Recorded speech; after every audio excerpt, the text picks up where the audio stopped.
In the months of September to November in 1620, almost 400 years ago, Pilgrims set out on a journey to found the Plymouth colony. These people were so convicted by their faith and the desire to live their lives according to their faith that they endured multiple discouraging setbacks before setting out. They weathered a late season high seas. Anyone want to be in the northern Atlantic in November? They've made movies about it. Sickness and even death. And then when they arrived in the New World, they had to weather all winter on board the squalid, overcrowded conditions on the Mayflower.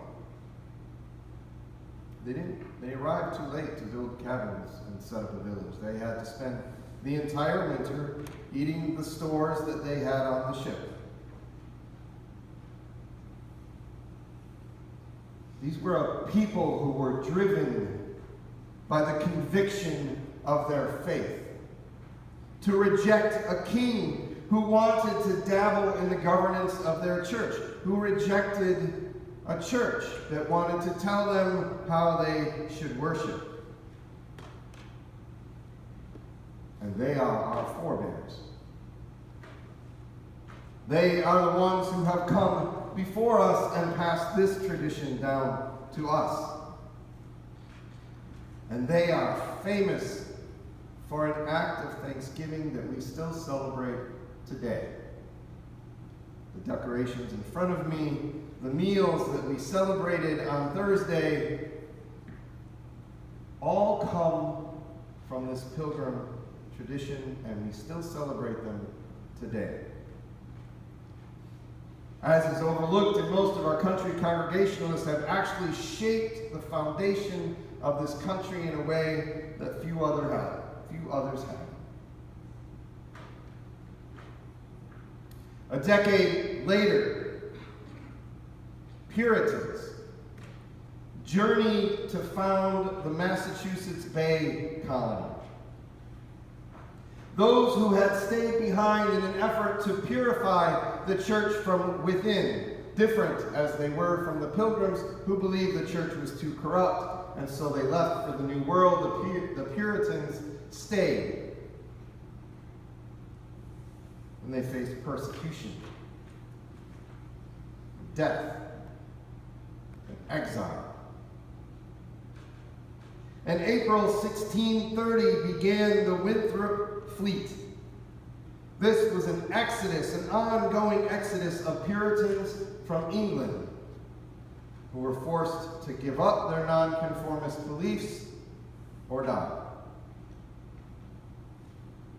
These faithful Puritans sought to establish, as we have heard already in Winthrop's words, a city on a hill, with which the rest of the world could look up to, a Christian colony who lived their lives according to the convictions of their faith. They were not perfect people. By far, they were not perfect people. And this was a challenging message to put together. I'll tell you what, I spent more hours studying our history and our heritage over the last couple of years and just in the last week. And there is, of course, this desire to reject Thanksgiving for the privations that the early settlers placed on the indigenous peoples. And truly, there were crimes. But as you study, you might find out, well, we gave them smallpox and we diseased them into a genocide. Well, in actuality, when they landed in 1620, just a year or two before, there had been an outbreak. And one of the reasons that the colonists were able to put a colony there was because all of the indigenous people were wiped out before their arrival. So there was an open space for them to start. Now, this does not take away from all that they did afterwards. And they are our forebears. And we should heed it. But they also were people of great faith and conviction, and we should heed that as well. It's complicated. It's not as simple as simply glorifying and mythologizing Thanksgiving, and it's not as simple as vilifying them as demons. They are our forebears, as human as we are.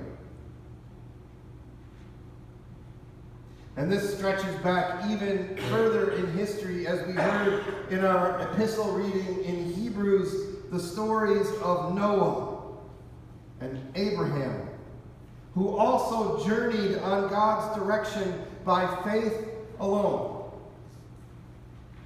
Abraham barely knew God. He certainly did not know where he was going. Like those pilgrims who set out on ships by faith, following God's direction. Noah undertook a hard task and faced rejection and a long period of privation. Go back and read the story again. We talk about 40 days and 40 nights of rain, but it was a very long time on that boat. And when they got off the boat, Noah did what should be natural to all of us. He gave thanks. Faith to journey along with God is counted to their credit as righteousness. Noah and Abraham were pilgrims who journeyed.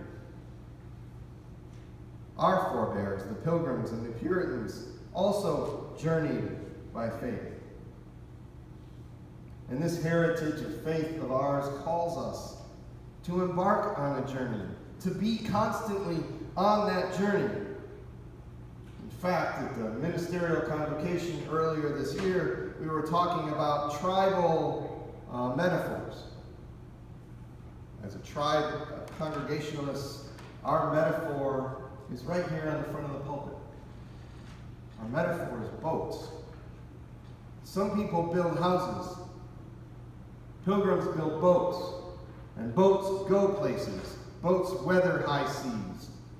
Boats carry conviction to spread the word. Our tribal metaphor is a boat. Sanctuary, you could say, is built like an inverted hull of a ship, because we are sent people. And so we see in our gospel reading today the story of the 10 lepers and Jesus. And what's unique in this story is that Jesus doesn't pick up mud and rub it on them. He doesn't ask them to stretch out a hand. He doesn't ask them to get up from a mat. Jesus says, go on a journey. He sends them on a journey to the priest, because the priest is the one who would declare them clean. And in declaring them clean, welcome again in society, because you see, we know lepers are forced outside of society. They are deprived of life. It is not a pleasant life. The smell of death and watching your body slowly eat itself away to nothing in the company of people who are like you. And so Jesus sends them on a journey. By faith, they go. Now, we could easily vilify the 9 for not returning, but I'm sure that they had families and lives that they wanted to return to. And I'm sure they recognized the divine nature of their healing. But we give thanks for the one foreigner, the Samaritan, again, a Samaritan, who shows grace and thankfulness. Gratitude. And so, like our other stories that we are telling this morning, these lepers did have to take a journey of faith. And along that journey, they were cleansed and they were transformed. And the one clean leper returns to express gratitude to Jesus for restoration. As I studied these stories and pulled them all together for this Sunday, I couldn't help but think of my own family and how this connects with us. Ultimately, we want to connect these stories in Scripture to our own lives so that we can apply them, so that we can see them at work in our lives, because Scripture is not a dead book, it is a living book that guides us and transforms us. So I thought about our family.